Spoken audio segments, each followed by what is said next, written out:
හොඳටම අපි කටක් කරලා කුණුහරුපයක් කිව්වනම් කිව්වේ අපි හින්දාද අනුන් හින්දාද? ඔයත්තු කවදාවත් ඔයත්තුන්ට කුණුහරුපෙන් බැනගෙන තියෙනවද? මේ සමාජයේ ජීවත් වෙනකොට අපේ සිතුවිලි සමහර විට මේ පංචේන්ද්‍රියන්ම ක්‍රියාත්මක වෙන්නේ අනෙකගේ වෙනස් වීමට. ජීවිතේ පුරුදු වෙන්න අනෙකගේ වෙනස් වීම දරා ගන්න. අර හොඳට ඉන්නකම් හොඳයිනේ. කියනවා නේද අපි කරනකම් විතරයි කියලා. යහපත් දේ සිද්ධ කරනකම් හොඳයි. අපි ගාව වැඩ කරන සේවකයොත් එහෙම අපිට හොඳට කඹරන තාක්කල් හොඳයි.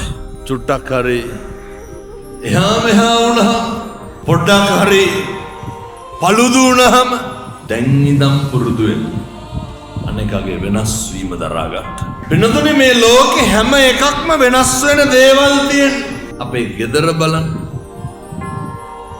කොච්චර වෙනස් වීම තියෙනවා.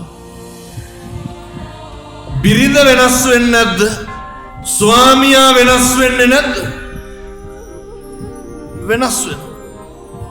දරුවෝ වෙනස් වෙන්න, පෙම්වතා වෙනස් වෙන්න, පෙම්වතිය වෙනස් වෙන්න, යාළුවෝ වෙනස් වෙන්න, ළඟින් හිටපු මිනිස්සු වෙනස් වෙලා නැත්. ඇයි මේ කාගේවත් වෙනස් වීම වලට අපි කම්පා වෙන්නේ?